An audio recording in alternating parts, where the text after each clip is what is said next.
Okay.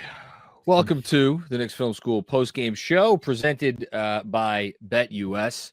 I am joined by DJ Zulo. We just watched that game together along with Benji Ridholtz. Hi, DJ. How are you? Hey, been better.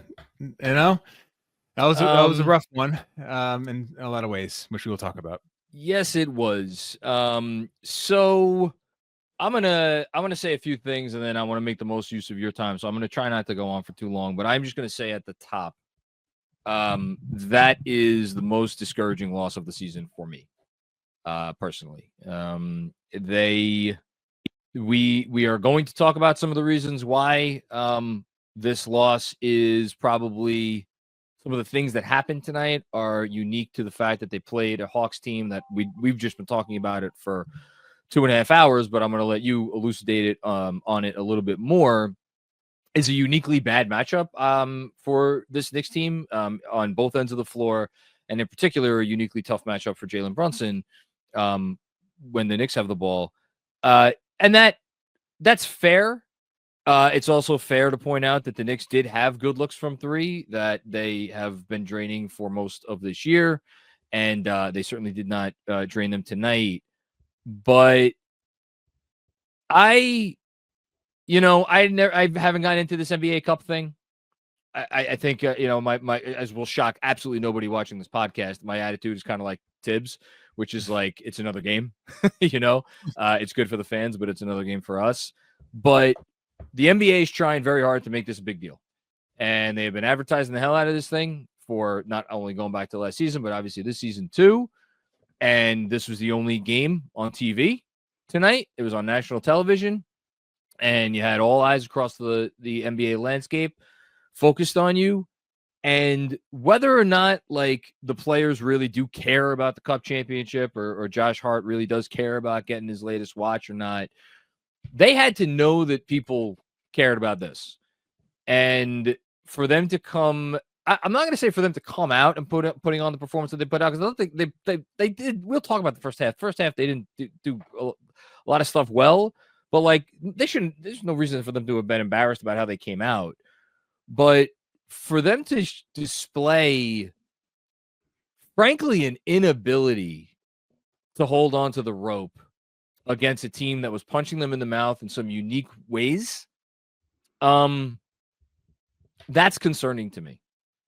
It's concerning to me, and for the first time all year, and again, anybody who has watched me this year knows I've been extraordinarily consistent about any ups and downs, any of the downs that we've seen amidst the ups. I have been like, give it time, give it time, give it time. There's rational explanations for why this is not a big deal long term.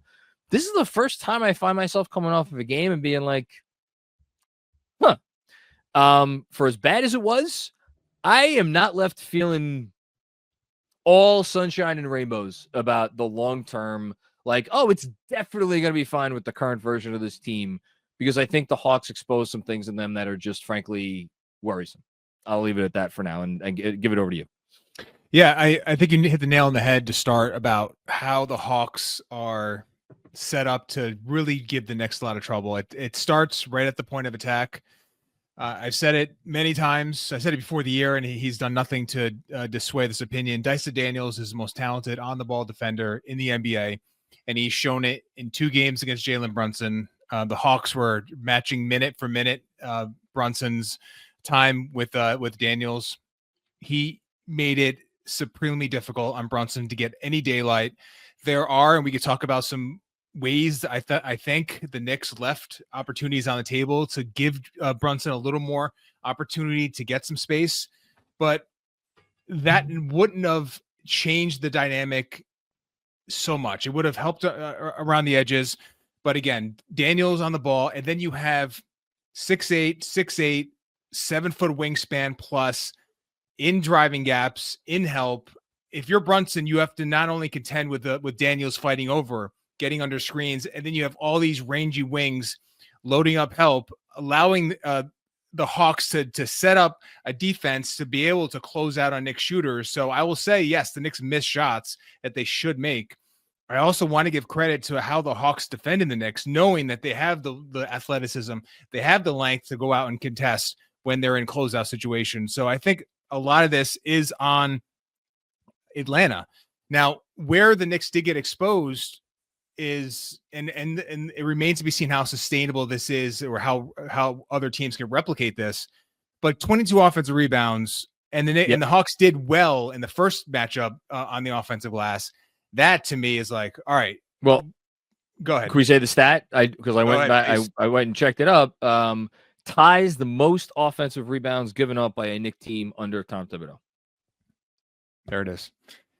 And listen, the Knicks have done well this year on the defensive glass, starting with Karl-Anthony Towns. Hart. I mean, they've really done a really nice job, despite not having Mitchell Robinson, despite losing Isaiah Hartenstein, maintaining that edge game in and game out. But listen, you can't teach size sometimes, and when you combine the size with the quick twitch athleticism, it's a problem. And I'm of two minds, where I am disheartened by the performance and what it means going forward, but also trying to stay reserved enough to say this could be just a style makes fights type thing, that this roster is uneven in Atlanta, but against this Knicks team, when they play hard and they play aggressive, can really disrupt them on offense to a point where it's not really something that other teams can replicate on that level.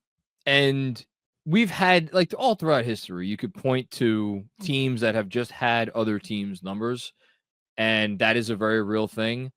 I think where I am struggling a little bit is that the way the Hawks won this game at both ends of the floor, and this is what I have a feeling is going to get under a lot of Knicks fans who have been, and I've been shutting them down all year. People who are like, I miss last year's team. Last year's team wasn't perfect, but last year's team had a certain something to it, a certain toughness, a certain, physicality to it, that no matter what you brought against them, they were never going to let go of any rope because they didn't know how. And what we just saw was a team that got bullied. We just saw a team get punked. We saw a team get punked on both ends of the floor because Atlanta brought it to them when the Knicks had the ball, and the Knicks, because they weren't hitting threes, had no answer whatsoever. And then on the other end of the floor, and it wasn't even just the offensive rebounding. We're sitting here talking about a Hawks team that, I mean, here, you want to sum up the game in for me at least, in one sentence. It's that we were sitting there and there were 6 minutes left and they were down by 7 or 8 or whatever. It was a single digit game with 6 minutes left. I don't know how you felt, DJ. There was not one bone in my body that thought the Knicks were going to come back and win that game. And that was despite the fact that the Hawks, and here, I'm going to read you their numbers that they ended up shooting in this game. The Hawks ended up shooting 41% from the field and 29% from deep. And yet down the stretch of that game, there was zero part of me that thought that they were going to lose the game. Yeah, and I don't know if this was your thought too. I just didn't think the Knicks had any way to generate offense to the point that they could make up that lead. And exactly. it starts with Brunson, and maybe we can get into. Listen, he could have played better, but it felt like he needed more support on an X's and O's basis to allow him to generate more space. I thought coming into the game, and Benji, you and I talked about it before the game started. Get Trae Young into the action, because when you do that, you can crack the defense, and they're not gonna want to switch it. He's gonna try to hedge and do the same things that Brunson does when he's put in the action. He's not gonna want you. Knicks are not gonna have Brunson switch. Hawks are not gonna have Trae Young switch. That if he's hedging out, you can crack a defense and you can get them in rotation. They did it maybe a handful of times. You can count them on one hand. They did it once in the fourth quarter when the game was basically decided, and the Knicks had a layup out of it. So that to me is inexcusable. Like, I don't know how that wasn't the priority. And then the other idea of like, all right, how do you get Dyson Daniels off Brunson? One way you could do it is set the screen higher up the court. Yeah. Set screens on the outer third of the court instead of the middle, allowing Daniels to sort of manipulate his way over and around screens. To me, the Knicks screening and the Knicks options to get Trae Young into the action fell short of what it needed to be to give Brunson some daylight. He could have played better, but listen, he's going up against a 6'8" ball hawk who's as good as any player guarding the ball in the NBA. He needed more support. He needed more help. And there just isn't. And because Towns and, he only can do so much handling the ball at the top of the key, you're going to get some great drives. You're also going to get some turnovers and offensive fouls. They needed something else to happen. To me, that falls on the coach. And that, to me, was something I thought was going to be a no doubter. They're going to get Trae Young involved and try to allow that to distort the Hawks defense. And it just wasn't part of the game plan. And I don't really get why.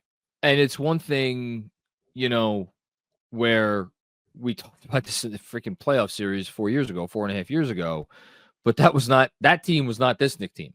Like this, it should not be that hard to get Trae Young involved in actions in a meaningful way where he is put, at a disadvantage and the Knicks are able to exploit him. And yeah, I'm like really, really curious why we didn't see it. It's not like this coach doesn't matchup hunt. He does it he does it as much as any coach out there. So yeah. I don't know why that was. Yep. And, I don't know how many post-ups we got from Karl-Anthony Towns. I can't remember we got one off the top of my head. It's not going to be the source of offense. You're not going to run your offense through Karl-Anthony Towns post-ups, but it can be an option for you. It can be an option to draw fouls on that end. It can be an option to maybe get some cuts and easy baskets, draw help, get a swing, an open three. The Knicks needed to generate two to the ball in one way, shape, or form, and they weren't. The transition game really didn't sustain throughout the entire night. Brunson wasn't doing it. And Towns at the top of the key, for all his greatness as a driver in spurts this year, teams are going to stay home most of the time with him because that's the thing. It's just the way he is very tunnel visioned, and he's either going to make it or miss it. Teams are going to live with that. So maybe a Towns post up is going to be one way just to get the defense moving a little bit. And it just wasn't part of the game plan. I don't know why they didn't sprinkle that in a little bit more often. This is per James Edwards III, quote from Tibbs on the rebounding. It was a problem. I thought it was the difference in the game. The irony there is, and I just looked it up, 22 offensive rebounds. Points off of those offensive rebounds, second chance points for Atlanta, only 14. Now, I'm not disagreeing with Tibbs because those are just, they're backbreakers, right? If you give them up, you're just really... you're making your defenders guard for an extra however many seconds. So and it's also another opportunity that you don't have the ball, but it also making your guarding now an extra 15 seconds. That's the thing. Yeah. So, but just to go back to the offense when they have the ball for a second, because what have I kept saying? And again, a lot of people push back on me about this. If you have an elite offense, you could make up for a mediocre defense. Well, all of a sudden, if the elite offense can be slowed down by certain teams, and I understand why this is unique to Atlanta, and yet at the same time, what teams are going to do in the playoffs. They're going to sell out in every way, shape, or form to stop Jalen Brunson and make sure Jalen Brunson is the one that doesn't beat him. Now, did he have his best game? No, he didn't, and I think Jalen Brunson will be better moving forward.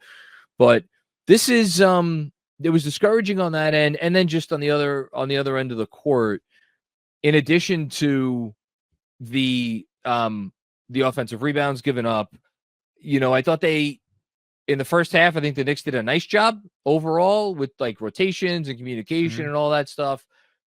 We slowly saw that stuff, I think, get worse as the game went on.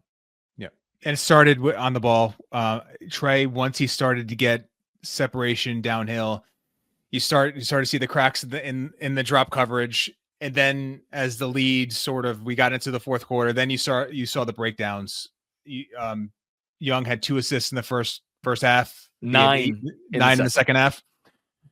And they made almost every shot. I think Doris Burke had the stat during the broadcast. Off of Young passes. They made every shot. Yeah. Almost every shot. And so that to me, I thought when I was watching it, I thought they probably should have went off Bridges, who to his credit, I thought defended Young fine in the first half, although I think Young missed a lot of very makeable shots.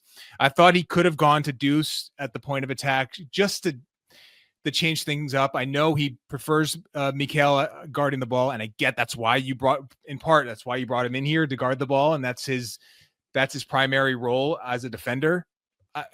You started to see Young with his ability to get downhill and really start to pick out the Knicks defense, really started to come to light in the second half. And I thought the Knicks could have gone another direction, but Mikal's just got to be better guarding the ball there, because when they were able to contain Young, I mean, the Knicks defended really well overall, despite Atlanta just missing a lot of makeable shots. I don't think this was a poor defensive outing. I thought the Knicks defense, by and large, putting the offensive rebounding aside, did relatively well until midway through the fourth quarter, when it was clear, whether it was fatigue, mental or physical fatigue, they let go of the rope, as you said. But before that, I thought they defended and rotated relatively well. In that game, they just couldn't get a defensive rebound. And Trae Young, he's a great offensive player and was able to penetrate enough and spray the ball around and just make plays happen. And maybe that's a bit of a silver lining. That, like, again, that's been obviously their biggest area of struggle throughout the year, and they did it okay for the majority of the game. And yet I look at the four players on their team who are I would say are their foremost threatening offensive players, although DeAndre Hunter certainly would probably like a word about that. But Trae Young, Jalen Johnson, Zachary Reese-Shea, and Bogdan Bogdanovic, those guys combined for 52 points on 59 shots. I mean, that's atrocious. So you were getting misses.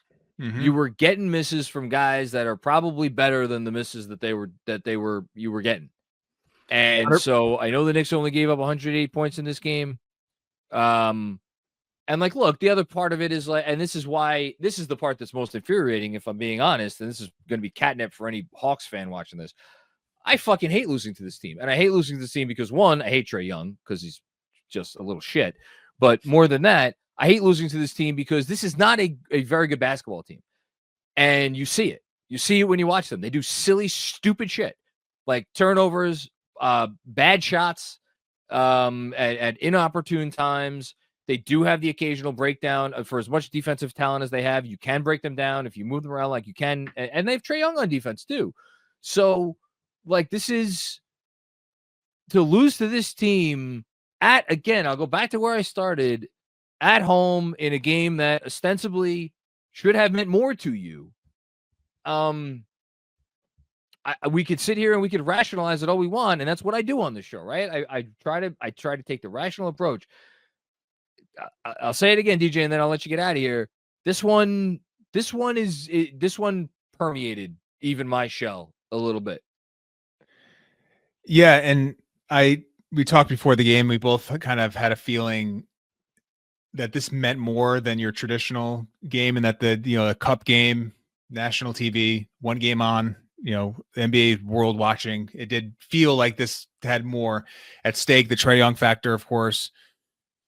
It stinks, and I'm sure there's a lot of. I'm not on social media right now, but I'm sure there's a lot of. My God. Yeah. Clouding the Knicks right now. And they need to take it right now because it was not a good performance. It was disappointing, the amount of open looks they did miss in the first half, because it could have been you could have put this team away in the first half. They absolutely could have or at least given themselves, a 15 to 20 point lead, something in that range. You could have. That was on the table. Yep. And now we're turnovers and missed free throws and offensive rebounds. Yeah. Yep. And OG Anunoby, he's going through it right now, shooting the ball. Yep.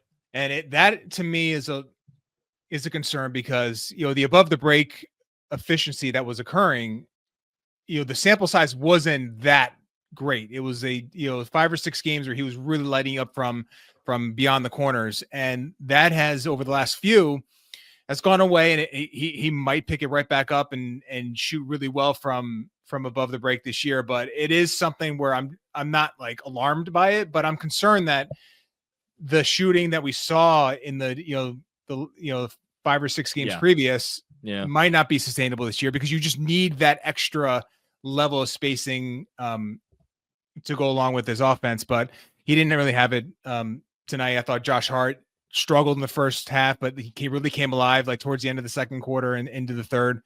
But Knicks leading scorer tonight. Did he really lead the Knicks? It was 21, 8, and 6. How about that? Yep. He's going through it defensively. Like, he is just not locked in on that end. Nobody played well. No one played well. And he's 6'4", and that showed up a little bit this evening. Doesn't usually show up. Like, he's able to win despite that, or win win rebounds despite that. He couldn't often tonight, but I do think this is my biggest takeaway, that this is an Atlanta issue. Now they may play them in the playoffs, which would be Andrew and I were talking about it. He's like, what this could be the 3-6. And I'm like, all right, that'll be a major concern. But I do want to make this, from my perspective, more of a, Atlanta just played really hard, and they do a lot of things on defense that can really disturb what the Knicks want to do on offense. So that's my biggest takeaway. But again, you're on national TV. You don't want to have a performance like this with the NBA world watching. But they'll come back and I'm sure play better. And it's going to start with Jalen Brunson. I'm sure is going to bounce back. He looked dejected in parts of that game, especially in the second half, like really odd turnovers and just poor shot attempts, really in his own head, which Daniels can do, but he'll turn it back around. Full confidence in that. One thing I will not do, I will not question the character or the culture of this team. Like, I do think that they will bounce back, and I think they will figure things out. And I don't worry about that. But yeah, just discouraging. That's all. DJ, thank you. I kept you for longer than I promised. You're good. But I appreciate your commentary and analysis tonight, and I will, of course, catch you soon. All right. See you soon, buddy.